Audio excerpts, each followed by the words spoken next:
Irmãos, hoje o negócio está meio enrolado aqui na minha cabeça. Eu preparei na verdade, duas palavras. E hoje pela manhã, enquanto o pastor falava sobre uma palavra, me caiu uma outra coisa. E na verdade é tudo a palavra de Deus trabalhando em nós. Sabe quando a palavra cai assim, encaixa? Mas eu não quero fazer confusão nem na minha cabeça e nem na cabeça dos irmãos. Eu quero trazer aquilo que Deus havia colocado no meu coração. Durante essa semana toda Deus tem martelado, aliás, já mais do que isso, eu já venho umas 2 ou 3 semanas com essa palavra no meu coração.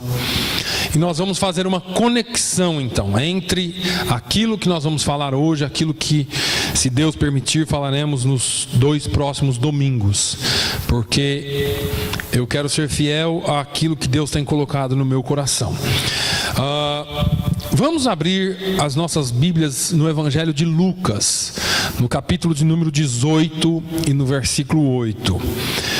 Eu quero falar sobre 2 palavras pequenas hoje, mas com grande significado, e que sem elas nós não herdaremos o reino dos céus. Lucas 18, versículo 8, e depois nós vamos para outra palavra, para outro versículo, mas mais no meio da mensagem. É uma mensagem bem simples, irmãos, que Deus colocou no meu coração, mas eu quero ser, como disse, fiel àquilo que Deus tem falado comigo. Lucas 18 e 8. Eu estou falando Lucas e estou com a Bíblia aberta em Efésios, mas eu chego lá. Lucas 18 e 8. Diz assim a segunda parte do versículo: quando, porém, vier o Filho do Homem, porventura achará fé na terra? Isso é uma pergunta que Jesus fez. Lucas 18 e 8. Quando, porém, vier o Filho do Homem, porventura achará fé na terra? Um grande escritor francês, deixa eu ver se eu consigo ler o nome dele aqui, Pierre de La Rochelle, diz que a civilização extrema gera a barbárie extrema. Ou seja, muita civilização vai nos levar à barbárie, vai nos levar a fazer coisas bárbaras que os bárbaros faziam. Durante séculos o cristianismo teve os seus anos de ouro e de glória. Ouro quando teve nos seus dias, ou quando não teve em seus dias falta de nada. Tudo o que quis, construiu. Grandes templos, dinheiro para grandes cruzadas, coisas grandiosas, e para que o reino de Deus se estendesse sobre a terra. Mas também viveu os seus dias de glória. Glória traduzida no sentido cristão, quando inúmeros cristãos morreram e ainda morrem nos dias de hoje. Mas naquela época, com a Contra-Reforma, com as tentativas de cristianizar à força as Américas, a África, a Ásia e assim por diante, nos dias atuais nós estamos vivendo uma situação bem peculiar. Estamos ou crescemos exaustivamente. Se nós olharmos os índices do cristianismo no mundo, cresceu muito. Somos um número imenso de cristãos espalhados por todo esse país. Somos uma igreja rica, entre aspas.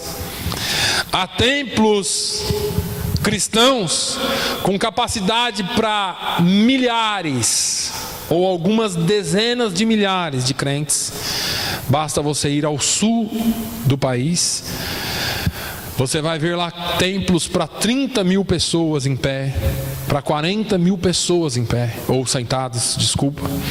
Temos à nossa disposição as televisões, os rádios ou as rádios, temos tudo o que precisamos. Somos inúmeras denominações e há lugar para todos os tipos de pessoas, tribos, raças, jeitos, gostos e mais alguma coisa. Poderíamos dizer que a igreja atual não tem falta de nada.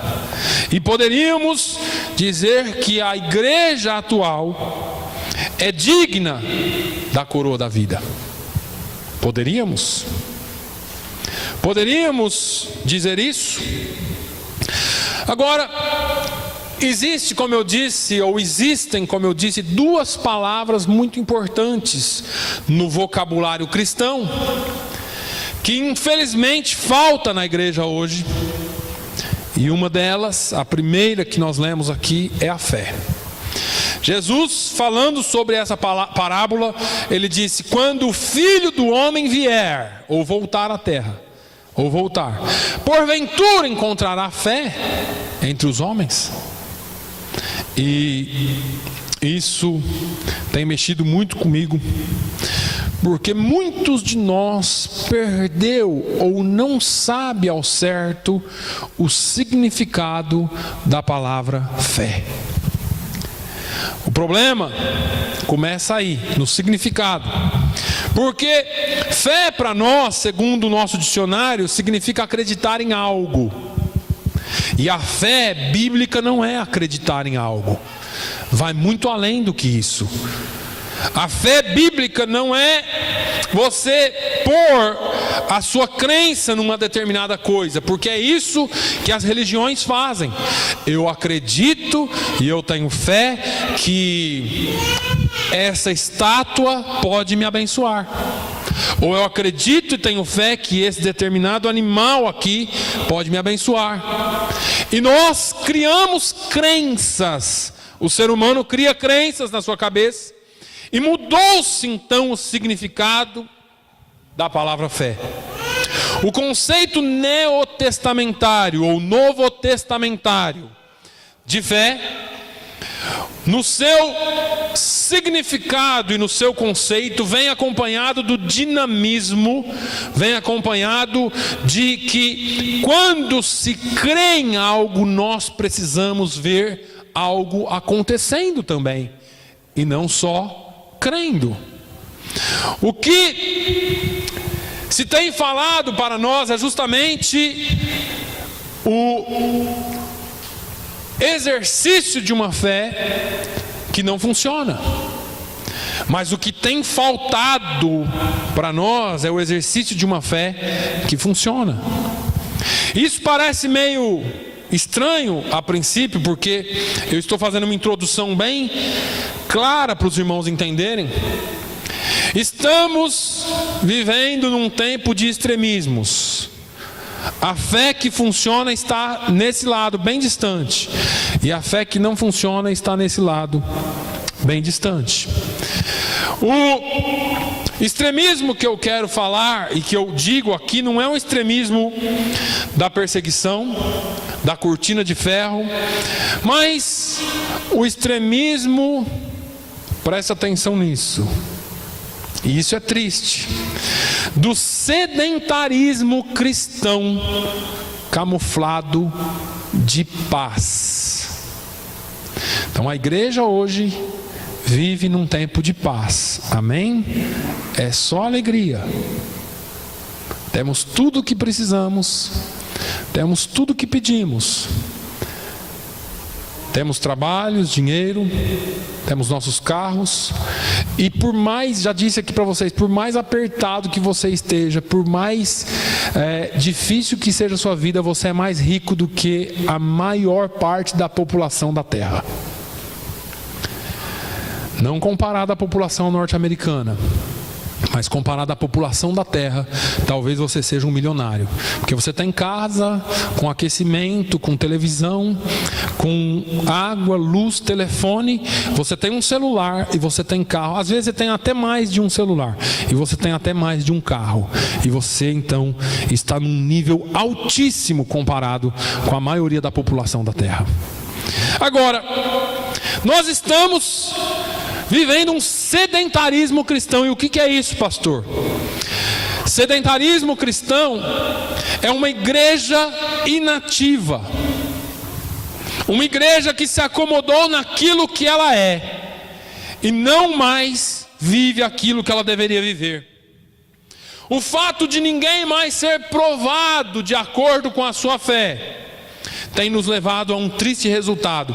E aqui eu volto um pouquinho, algumas palavras atrás, porque nós somos uma igreja rica. Isso me faz lembrar de uma das cartas do Apocalipse, onde Jesus, usando João o profeta, ou João o apóstolo, ele manda João escrever e diz assim: olha, diga para esse anjo dessa igreja as seguintes palavras: tu dizes, sou rico e estou enriquecido e de nada tenho falta. Mas eu vou te dizer o que você é. Você é um pobre e desgraçado e cego e nu.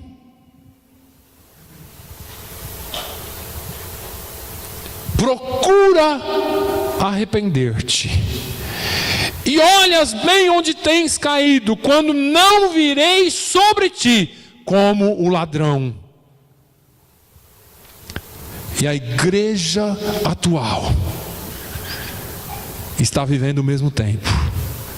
Sou rico, ou sou rica e estou enriquecida, e de nada tenho falta. E talvez a palavra de Deus hoje seja um pouco dura para nós. Se nós fôssemos provados de acordo com a nossa fé, a pergunta que eu te faço nessa manhã, e não precisa responder para mim agora: você suportaria? Fique para você. Porque homens e mulheres já foram provadas na sua fé. Existiu e existe atualmente lugares onde homens e mulheres estão sendo mortos por causa da sua fé em Jesus. E essa igreja atual vive aqui gorda e ricamente. Nos assentamos, e eu não estou falando mal e não estou dizendo que isso é ruim, irmãos. No que eu vou dizer agora, nos assentamos em bancos estofados, com aquecimento, não sabemos o que é frio e nem o que é calor, porque quando vem o calor tem ar-condicionado e quando vem o frio tem aquecedor. E nos esquecemos daqueles que morrem todos os dias por amor à causa de Cristo. São provados na sua fé. Poucos meses ou quase um ano atrás foi divulgado um vídeo de pessoas sendo queimadas vivas em alguns países africanos. Queimadas vivas. E uma mulher se levantou pegando fogo de uma vala, e alguém veio e empurrou ela de volta para a vala, e ela ficou queimando viva ali junto com outros, e eles jogando galhos secos e folhas secas para aqueles crentes morrerem queimados. E o mundo inteiro assistiu essa cena. E eu te pergunto: onde estão os direitos humanos? Onde está a ONU para defender? Nada disso vai funcionar quando a sua fé estiver sendo provada. E você pode dizer assim: pastor, nós não chegamos nesse ponto. Mas cuidado. Eu não sou um profeta do Apocalipse, irmãos. Eu tenho aqui falado contra o evangelho do medo, o evangelho aterrorizador, que só te chama a Jesus pela dor e pela força. Eu sou contra isso, pelo medo. Olha, se você não aceitar Jesus, vai acontecer isso com você. Não é desse evangelho que eu falo. Eu falo de um evangelho de amor, que Jesus veio para te amar, que Ele te amou primeiro, que Ele te escolheu. Mas nós não podemos esquecer que alguns dos nossos irmãos estão passando por isso, e isso pode chegar até nós. Hoje nós vivemos os dias da liberdade de expressão, o direito de ir e vir, a facilidade de abrir uma igreja, porque hoje funciona assim. Eu não vou naquela porque é pentecostal demais e fala muito aleluia e glória a Deus. Eu não vou nessa porque é quieta demais. O som dessa daqui tá... Então, quando não tiver nenhuma que me agrade, eu vou e abro uma. e eu vou arrebanhar seguidores para mim. É uma facilidade muito grande. A liberdade que os nossos pais oraram e clamaram e jejuaram para que eu e você tivéssemos, hoje nós não damos valor. Temos essa liberdade, mas ela nos levou a um triste resultado, a um resultado de uma igreja parada e intacta ou imóvel, que não se mexe para ganhar almas para Jesus. E nós continuamos no nosso evangelho light. No nosso evangelho de Jesus é bom, a graça nos alcançou, Ele perdoa, e assim nós vamos de pecado em pecado, achando que nós podemos viver a vida de qualquer jeito, porque afinal de contas, Jesus nos perdoa. Jesus é bom, a sua misericórdia é de geração em geração. E esquecemos que o Novo Testamento diz que Deus é justo juiz e fogo consumidor.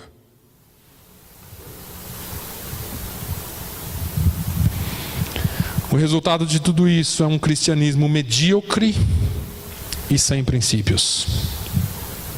Um cristianismo onde animadores de auditório são chamados de ministros.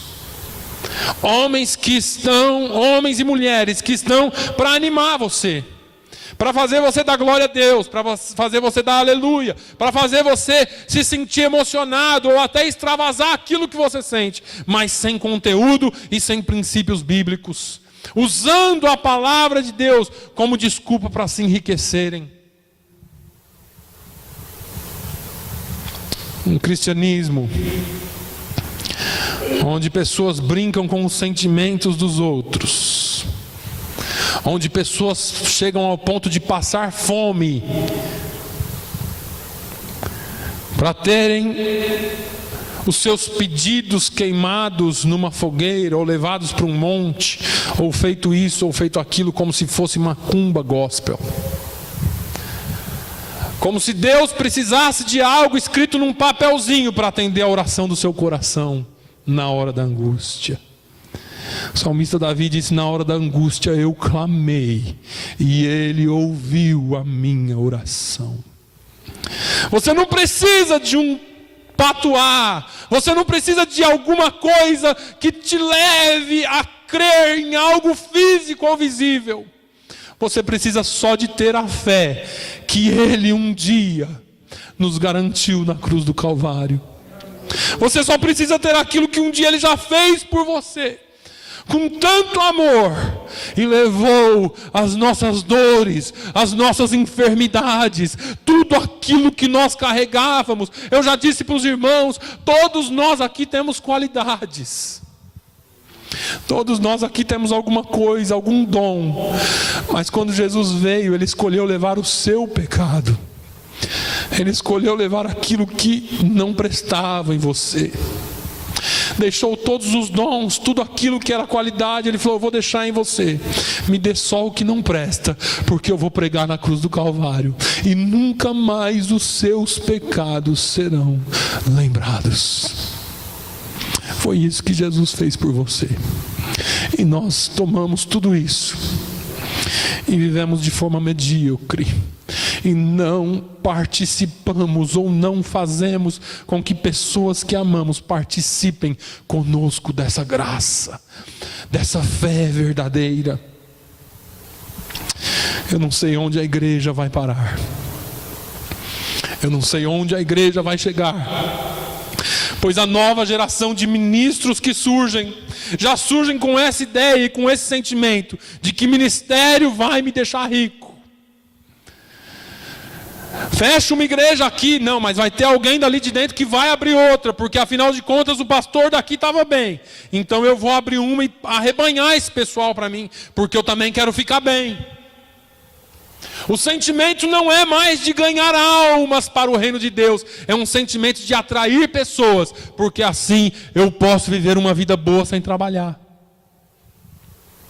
E a nova geração de ministros e pastores que não ora mais, que não jejua mais, que coloca a sua cara na internet para aprender pela internet e não pela palavra de Deus, vem atraindo para si ensinamentos falsos, ensinamentos que nem sempre são verdadeiros, apesar de serem baseados em textos bíblicos, mas totalmente fora de contextos.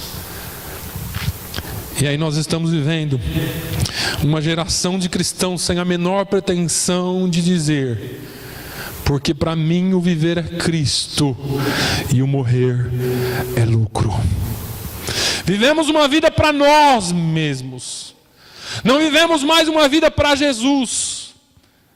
A nossa fé é em alguma coisa que vemos. Eu preciso trabalhar. Precisa sim.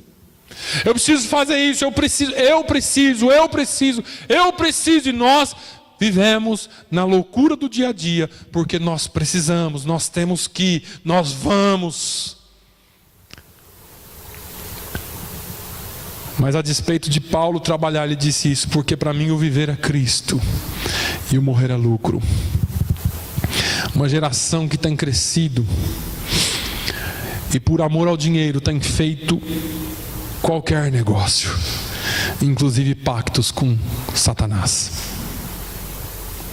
Por dinheiro se tem vendido as suas vidas, pela fama e pelo orgulho tem se feito coisas e negócios. Essa semana eu fiquei chocado.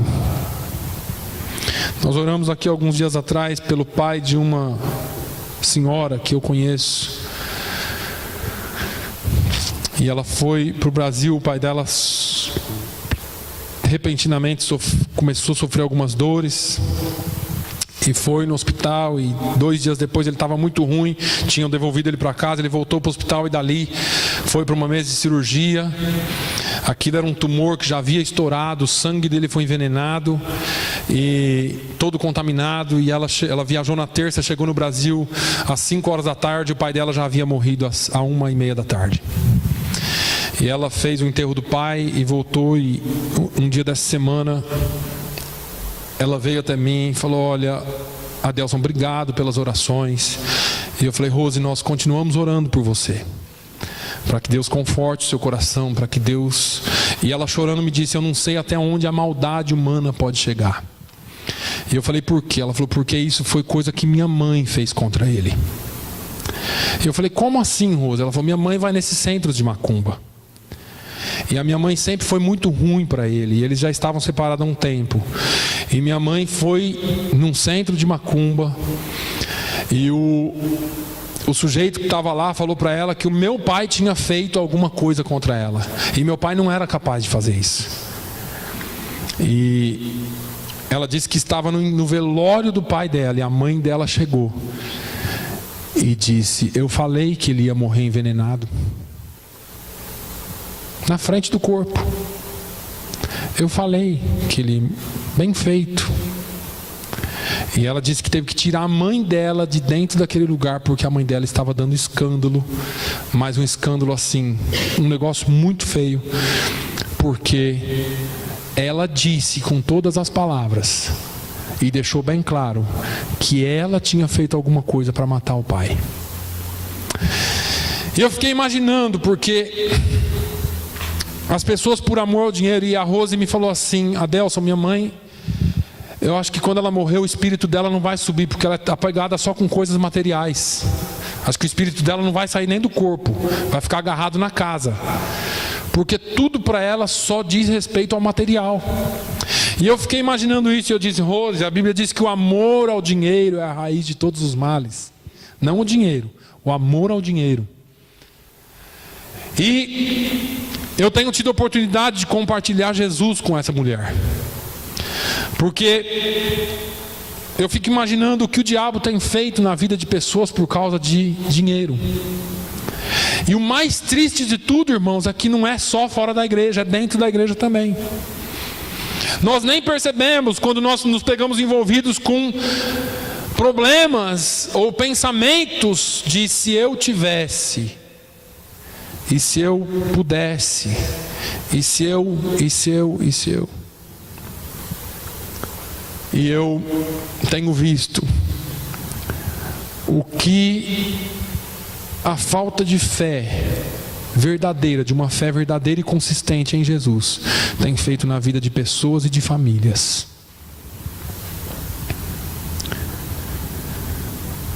Eu começo a imaginar que a vinda de Jesus está próxima. E você me pergunta assim, pastor, por quê? Por causa dos sinais nos céus? Por causa da natureza enfurecida? Por causa de países que se unem para um regimento ou para uma sociedade única? Por causa de microchip? Por causa do sinal da besta? E eu vou te dizer não. Eu acho que a falta de fé dentro da igreja cristã é uma mostra bem clara de que Jesus está às portas.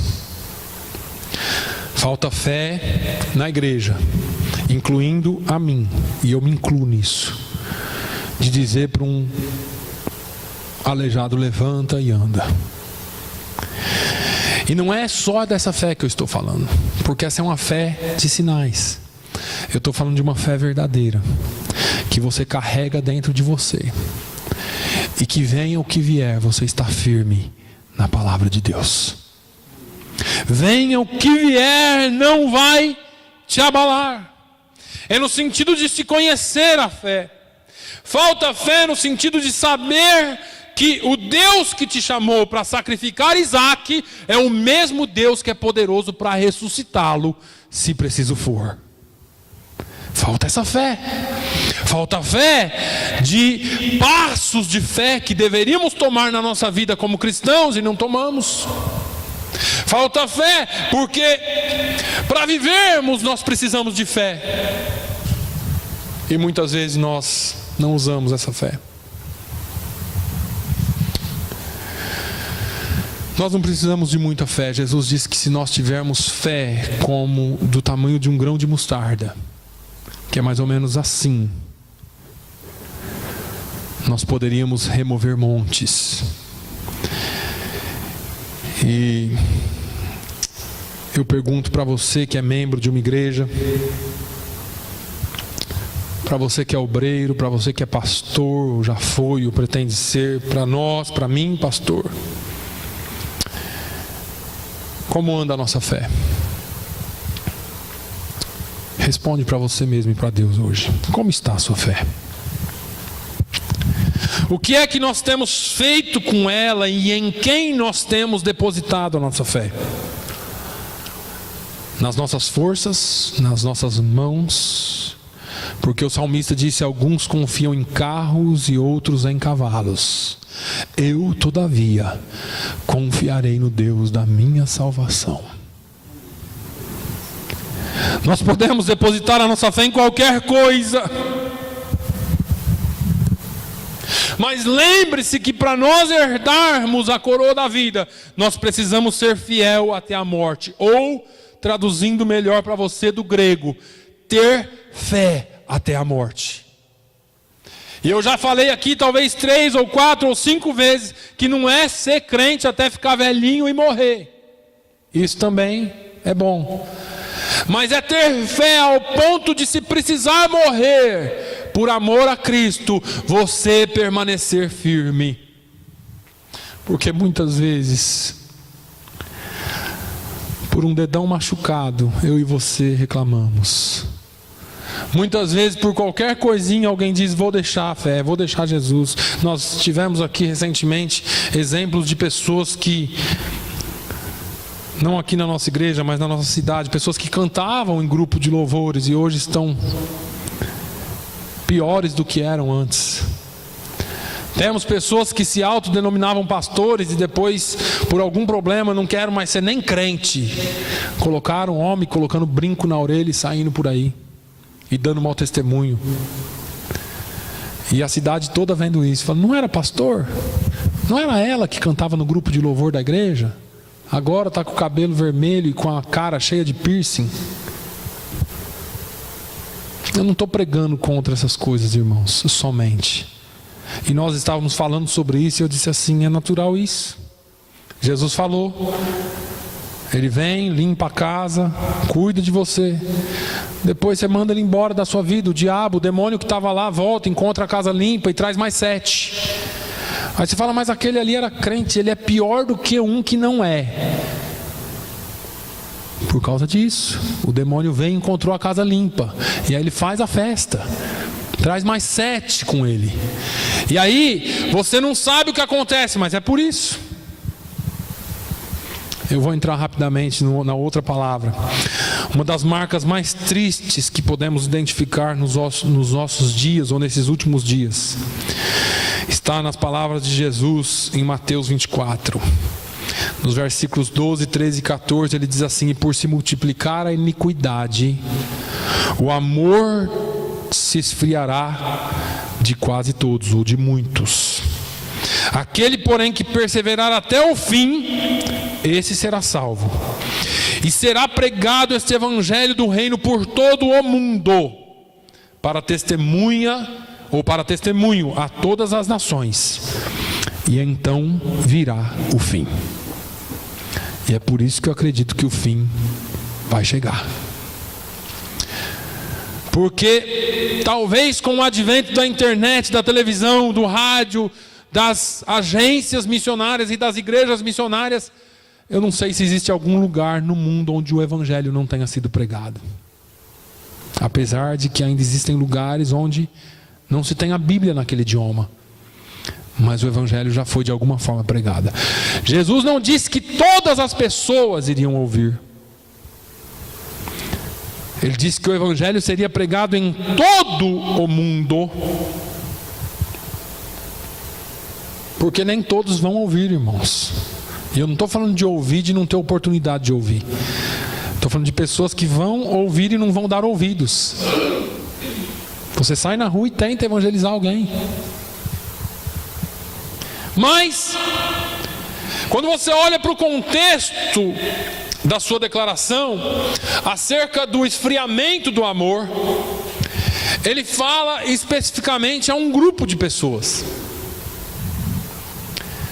Deixa eu te falar uma coisa, é impossível esfriar aquilo que não estava quente. Jesus não está falando para o mundo, Ele está falando para a igreja. Jesus estava falando para os seus discípulos e para aqueles que estavam o seguindo. E é claro que nós podemos ver o amor se esfriando na vida de muitos. É claro que nós podemos ver discípulos, pastores, ministros, pessoas se desviando e se esfriando na fé. Fica claro que ele está falando aos que creem, ou seja, a nós. E como cumprimento de suas palavras, cada vez mais, no longo dos nossos dias, percebemos cristãos se esfriando e fraquejando nos seus caminhos e nos seus posicionamentos de fé. E isso é um ciclo vicioso, irmãos. Eu tenho falado aqui, aquilo que era inaceitável há alguns anos atrás é a coisa mais normal hoje em dia. E você sabe por que a igreja esfria? Porque a igreja vai sendo bombardeada pelo diabo e não percebe. Então, aquilo que para você te deixava vermelho de ver na presença dos seus pais, hoje você vê aquilo como se não fosse nada. Porque aquilo ali se tornou carne de vaca, como diz lá no Brasil. As pessoas, aquilo que era uma vergonha hoje, não é mais. Aquilo que era uma vergonha há alguns anos atrás, hoje é como nada. E a igreja não percebeu isso, porque foi aos poucos. Foi aos poucos. Eu vou colocando, vou fazendo. Então a primeira vez que você vê uma coisa é horrível, a segunda é horrível, a terceira você não aceita, a quarta, a quinta. Mas se você vai se habituando com aquilo,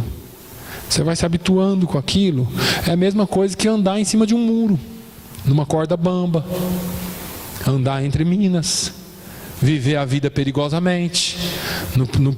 A princípio é tudo uma aventura, depois passa a ser normal.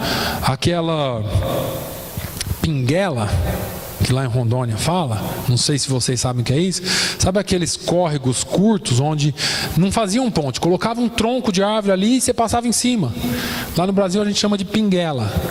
Aquela pinguela, quando você era criança, era algo que era uma aventura. Você ia lá equilibrando, depois de um tempo você passa até de olho fechado. Se tornou comum. E a vida cristã é a mesma coisa. Você, no começo, aquilo era um perigo para a sua fé cristã. E você falava, não quero nem passar aí, eu não quero nem ver isso.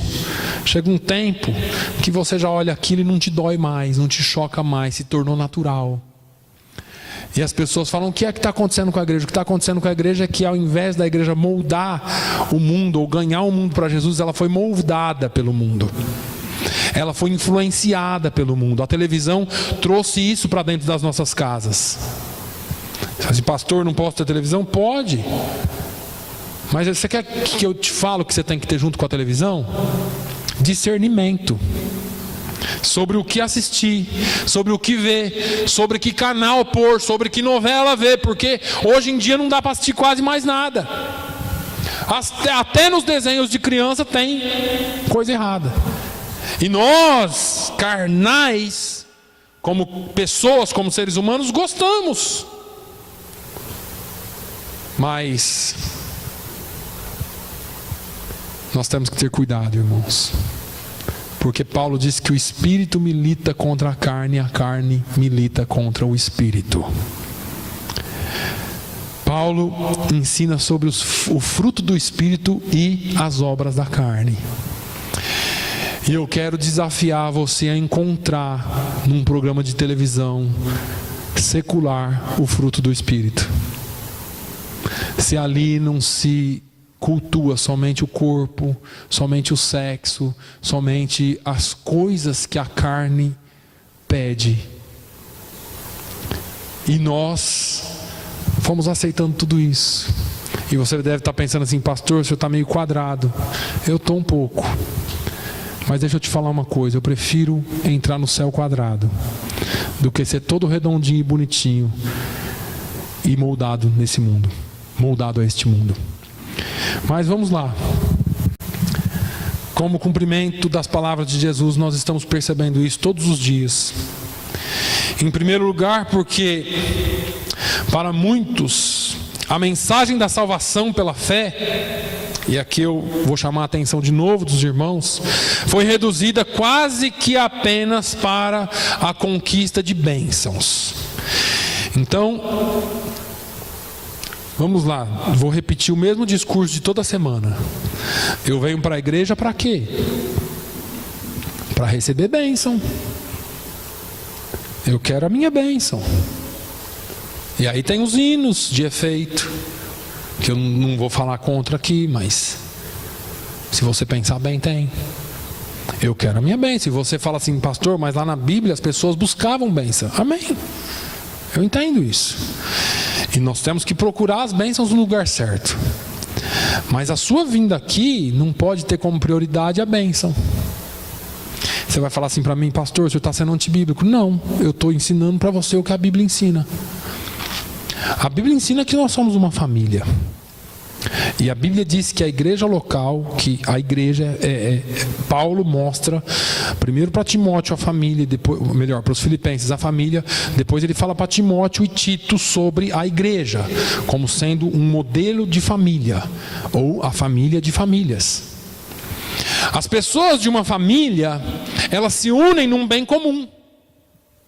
E esse bem comum não pode ser só para eu tirar de você. Porque você imagina aquele irmão que só te liga para pedir dinheiro emprestado. Se ele toda semana te ligar para pedir dinheiro emprestado, vai ter um dia que você vai olhar para o telefone e falar, não vou atender hoje não. Ele sempre pede e nunca paga, sempre pede e nunca paga, sempre pede e nunca paga.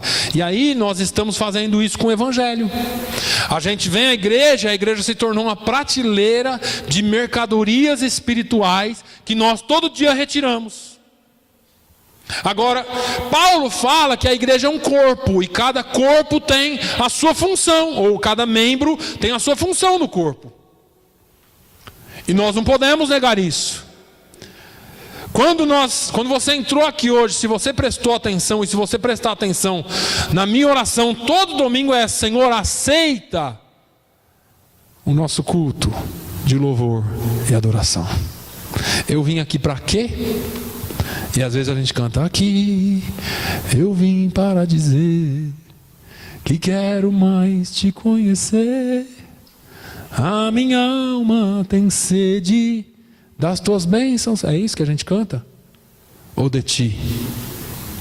Irmãos, mais do que ter a bênção, você precisa ter o abençoador na sua vida. Mais do que ter as bênçãos dele, você precisa caminhar com ele. Precisa expressar o seu amor a ele, porque ele já fez isso por você. Você precisa estar com a presença dele na sua vida, porque se você estiver longe dele, você pode até ter a bênção dele um dia, mas você não vai ter ele na sua vida. E eu gosto de falar sobre aqueles 10 leprosos, porque 10 foram curados, e depois um volta e Jesus falou: cadê os outros 9? Senhor, não sei, eu só vim aqui te louvar, te agradecer, te bendizer, dizer que o Senhor é Deus. E ele disse assim: vai em paz, a tua fé te salvou. 10 curados e 1 salvo. As pessoas estão atrás de cura, estão atrás de bênçãos financeiras, transformaram a fé nisso. As pessoas vêm para a igreja, e eu não estou dizendo, irmãos, entenda isso comigo, eu não estou dizendo que Deus não faz, eu não prego contra a bênção. Se você precisar, nós oramos por você, mas eu quero que, mais do que ser abençoado, eu quero que você saia daqui firme nas promessas do Senhor. Eu quero que você saia aqui firme na fé, posicionado como cristão, porque como cristão, se eu for abençoado, Ele é Deus. Se eu não for abençoado, Ele continua sendo o Deus da minha vida. É essa a posição do cristão. Ah, mas você carrega isso há quanto tempo? Deus nunca te curou, Deus nunca te fez. Se Ele curar, Ele é Deus. Se Ele não curar, Ele continua sendo Deus. Eu preciso dele, Ele não precisa de mim para nada. Eu sem Deus não sou nada. Ele sem mim continua sendo Deus. E parece que são frases até de efeito, jargões, mas é uma verdade. Porque nós nos apegamos às coisas de Deus. E aí eu vou te falar de novo um exemplo. Sabe aquele filho que só pede? Lembra daquele filho que só pede? Ou talvez você foi assim. Talvez sua mãe chegou um dia em casa e você estava em cima do banco lavando louça para ela, encebando as louças, né? E sua mãe logo olhava para você e falava: o que você quer? Está fazendo alguma coisa porque quer alguma coisa. Está cheio de crente assim. E você sabe aquele outro filho que você não precisa dar nada, ele vem, te abraça, beija. Você fala: você está grudento hoje? O que você quer? Alguma coisa? Não, mãe, só quero te dizer que eu te amo. Sabe essa diferença? E nós algumas vezes somos os crentes, os filhos que subimos no banquinho, ficamos na beira da pia lavando louça para Deus, para ver se Ele nos dá alguma coisa. Como se Ele fosse bobo. Ele olha assim e fala: o que você quer? E tem aquele outro filho que vem aqui, derrama a alma, diz: Senhor, eu vim aqui hoje porque eu quero te conhecer melhor. Quero te dizer que eu te amo. Eu quero te dizer que o Senhor é tudo para mim. Que se o Senhor fizer ou não fizer, não importa, a minha fé está inabalável em Ti. Senhor, eu quero te dizer como Jó: o Senhor deu, o Senhor tomou, bendito seja o nome do Senhor, porque o Senhor é soberano. Eu não entendo nada, eu só consigo ver agora, mas o Senhor está na eternidade, e o Senhor é Deus, e eu sou só um pó. Portanto, Senhor, faça o que quiseres de mim. Mas nós estamos nas prateleiras celestiais, colhendo as nossas bênçãos, enquanto Ele está querendo derramar a graça e o amor dEle sobre nós, e fazer com que nós tenhamos posicionamento na nossa fé e no nosso amor. A Bíblia nos dá base para pregarmos sobre prosperidade.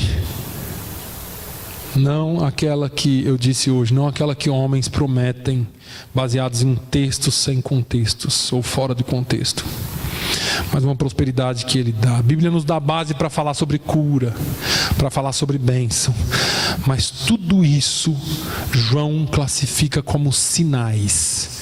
E eu já falei para os irmãos aqui, um sinal, ele não aponta para si mesmo. Olha aqui aquela placa, exit. O que você entende ali? Que ali é uma saída. A placa não aponta para si mesma, ela aponta para a porta de saída.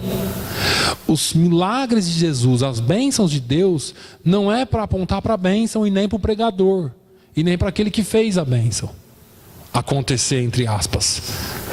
Mas é para apontar para Jesus, o autor e consumador da nossa fé. João deixa isso muito claro no seu evangelho, porque os milagres de Jesus ele não chamou de milagre, ele disse Jesus fez sinais. E sinais está apontando para quem? Para Jesus, não para quem o fez. Eu gosto de quando Pedro e João estão indo na porta do templo Formosa, eles encontram aquele homem com a mão estendida, me dá uma esmola. E um deles disse, olha, nós não temos nem prata, nem ouro, mas o que eu tenho, isso te dou, levante e anda no nome de Jesus. E aquele homem levantou, saiu pulando, chamou todo mundo, e aí vem Pedro e João todo inchado, e nós que curamos ele. Não, você não ouve isso, eles nem mencionam a cura. Eles começam a pregar Jesus. Antes, os nossos pregadores atuais, esses homens que são usados por Deus para curar, que são usados por Deus para abençoar, pregassem sobre Jesus e não sobre as bênçãos e os seus nomes fossem engrandecidos. Precisamos aprender com João Batista. Importa que eu diminua e que ele cresça. Importa que o nome dele cresça. João, olha, aquele um que você batizou agora está batizando também. E eu vou te dizer uma coisa, João Batista, tem mais gente seguindo ele do que você. Ele falou, é isso aí que tem que acontecer. É isso mesmo, é para isso mesmo que eu fui enviado, é para isso mesmo que ele veio.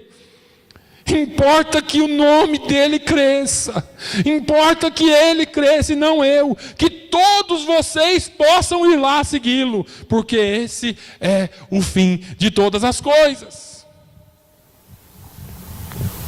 O problema hoje é que a Bíblia se tornou só num livro de prosperidade, ou de curas, ou de bênçãos, e quando as pessoas não conquistam aquilo que alguém disse para elas que a Bíblia prometia, ou não conquistam aquilo que a vontade do seu pastor era conquistar, elas se decepcionam com Deus. Deus não me deu, Deus não fez. Como se Deus as tivesse traído, como se Deus não gostasse delas. Por outro extremo, no outro lado, quando alguns conquistam, também fogem, também somem da igreja. Eu preciso dessa cura, eu preciso dessa cura, eu preciso dessa cura. Pronto, foi curado. Aqui é os 9 leprosos. Vai embora, nunca mais vê Jesus. Nunca mais pisa na igreja. Eu estou com suspeita de câncer, estou com suspeita de leucemia, eu estou com suspeita disso, estou com suspeita daquilo. Vem na igreja 10 vezes por semana. A hora que o médico pega o exame lá e fala assim, não é nada não, nunca mais aparece. E a gente fica se questionando, o que é que nós fizemos errado? Nada, irmãos. É que a igreja que prega a palavra de Deus hoje, as igrejas que pregam a palavra de Deus hoje, e essa não é a única, graças a Deus, eu gosto de afirmar isso, porque nós não somos melhor que ninguém, e nem somos o top, todos nós somos falhos, mas as igrejas que pregam o evangelho hoje, poucas pessoas estão. Agora a igreja que prega autoajuda, você é vencedor, você é uma bênção, aquelas palavras de efeito que eu não sou contra também. Não estou pregando contra ninguém aqui, irmãos. Cada um sabe onde o calo aperta. Essas estão lotadas, mas não é por culpa do pregador só. O povo só busca isso. O povo acha que a igreja é isso. Por causa de ontem, um amigo perguntou assim: Adelson, como que a gente muda um conceito? Eu falei: demora. Conceitos demoram para ser mudados. Como que você muda um conceito de uma fé que só está para dar bênçãos, que foi implantada há mais de 100 anos na cabeça da população? Muda assim, aos poucos, com pequenos grupos. Muda com gente falando a verdade, doa quem doer. Muda com pessoas compromissadas com a palavra de Deus, com pessoas compromissadas com a oração, com pessoas que se comprometem ainda com a verdade, sem medo, sem variações, sem volta, sem adequações. Eu vou me adequar de acordo com o grupo. Esse grupo aqui eu não posso pegar muito pesado. Com esse aqui eu já posso bater à vontade, mas esse aqui eu tenho que ir de leve. Não, irmãos, a palavra é uma só. A palavra ela tem que ser pregada. O pregador ele tem que ser responsável por desenvolver o sermão. Só que depois ele tem que chegar em Jesus e falar: Senhor, e agora? E agora? Eu li um livro que o pregador disse assim, o escritor disse assim: se você tiver 1 hora para preparar um sermão, é melhor você tirar 10 minutos para escrever e 50 para orar. Porque o sermão ele tem que vir do trono, não da vontade do pregador. Se você não estiver pronto para fazer dessa forma, talvez o seu sermão nunca terá impacto na vida das pessoas. O sermão, a pregação tem que ser prático, para aplicação pessoal. Eu espero que durante esses 2 anos que nós temos já falado aqui, tenha tido alguma mudança na sua vida, no sentido de que você venha para a igreja, não esperando só receber a bênção de Deus, mas esperando se ofertar para Ele, ou querendo se ofertar para Ele. Porque todas as vezes que o seu filho, aquele filho que vem e te agrada sem pedir nada em troca, quando ele chegar triste na sua presença, você sabe. Quando ele chegar precisando de alguma coisa na sua presença, você sabe. Aquele filho que não te pede nada, mas quando ele está lá cabisbaixo, você acha: o que aconteceu? Não é, pai, meu amiguinho tem tal coisa, eu também queria ter. Você tem prazer em dar, porque ele não é o filho que te pede tudo. Ele é o filho que te agrada, independente de você dar ou não. E é esse filho que Deus está buscando. É o adorador, é o verdadeiro adorador, que entra na presença de Deus para adorar e não para pedir. Depois você lê o livro de Jó e vê o que Jó pediu para Deus. Meu Deus, eu quero tudo de volta. Devolve tudo que é meu. Eu quero. Você nunca vai achar isso lá na Bíblia. Vai lá ver o que Jó fez. Jó, olha, você errou nisso, você fez isso, você fez... Jó estava limpo diante de Deus. Ele disse: eu sei que o meu Redentor vive e que por fim ele se levantará em meu favor. Irmãos, essa é a fé que nós precisamos ter. Pode acontecer o que for, a sua fé e o seu amor de Cristo, o seu amor cristão tem que ficar lá. Para terminar, as palavras de Jesus em Apocalipse. Apocalipse 2:2, a tua perseverança. Apocalipse 2:3, tens perseverança. Apocalipse 2:10, sê fiel até a morte. Apocalipse 2:13, não negaste a minha fé. Versículo 19, ele fala da tua perseverança. 2:25, ele fala: o que tendes, retende-o até o fim. Apocalipse 3:2, sê vigilante. Apocalipse 3:8, entretanto guardaste a minha palavra. 3:10, guardaste a palavra da minha perseverança. 3:11, guarda o que tens. É isso que Jesus quer de você. Perseverança. E o engraçado é que nas 7 cartas do Apocalipse, Jesus usa a mesma expressão no final: ao que vencer. Não basta lutar, tem que vencer. Ah, pastor, mas eu me esforço. Deixa a força para Jesus. Siga Ele.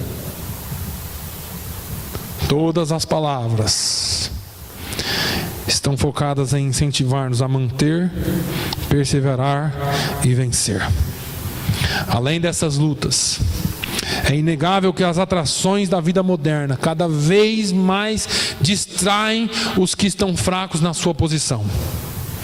A indústria do entretenimento, da TV, de tudo que você pensar inova e revoluciona o laser, o lazer, e através de coisas assim eles distraem as nossas cabeças. Cinema, internet, televisão, outros meios. Mas a palavra do Senhor declara em Isaías 40:31 que os que esperam no Senhor terão as suas forças renovadas. O convite de Jesus continua o mesmo. Vinde a mim, todos vós que estáis cansados e sobrecarregados, e eu vos aliviareis. O verdadeiro descanso não é um mês ou uma semana de férias, mas é estar em Jesus. O verdadeiro descanso é estar em Deus. Muitos caem em armadilhas de roubo de tempo, para a igreja e para a família, com outras coisas, mas nós devemos perseverar até o fim. Que a fé e que o amor nunca se esfrie nos nossos corações. Que você tenha certeza da sua fé. Que a sua fé não seja uma fé só para obter algo, mas seja fé em Jesus e uma fé verdadeira. Que quando vier o tempo de aperto, você esteja pronto para permanecer firme e suportar até o fim. Que quando vier tempos de ódio e só de buscas materiais, o seu amor por Deus e pelo próximo ainda esteja vivo como nunca. E que a mão de Deus esteja sobre as nossas vidas, porque é isso que nós precisamos. Amém? Pai, nós te louvamos, nós engrandecemos o teu nome, Senhor. Agradecemos-te, Senhor, por tudo quanto o Senhor tem feito nas nossas vidas. Rendemos-te louvores e graças, porque só o Senhor é digno do nosso louvor. Pai, eu quero nessa hora render-te toda a adoração, todo o louvor, que o Senhor e que o teu louvor nunca se aparte dos nossos lábios. Pai, eu quero pedir a tua bênção sobre a tua igreja, que nós possamos a cada dia, Senhor, e cada dia estar mais na tua presença e glorificando e exaltando o teu nome pelo que o Senhor é, não só pelo que o Senhor pode fazer por nós. Nós cremos nos teus milagres, nós cremos na cura, nós cremos nos dons, nós cremos em tudo que o Senhor pode fazer, mas nós preferimos estar contigo, independente disto ou daquilo acontecer, porque o Senhor é o nosso tesouro maior. Pai, eu te louvo pela vida de cada um aqui, em especial, Senhor, pela vida do irmão Tony, da sua esposa, Senhor, que estão reunidos novamente. Eu te louvo também pela vida da irmã Cleide, que ficou mais nova ontem, Senhor. Continue renovando as forças dela, continue dando a ela o amor pelas pessoas, continue dando a ela, Senhor, o amor pela tua obra, e que o teu nome seja glorificado na vida dela. Dê também sabedoria, Senhor, a todos nós, para que nós possamos permanecer firmes e, tendo feito tudo, estarmos na tua presença, no nome de Jesus. Nos dê uma semana abençoada, é o que eu te peço e já te agradeço, no nome de Jesus. Que o amor de Deus, a paz e a graça do nosso Senhor Jesus Cristo, a comunhão e a consolação do Espírito Santo seja sobre todo o povo de Deus, hoje e sempre. Todos digam amém.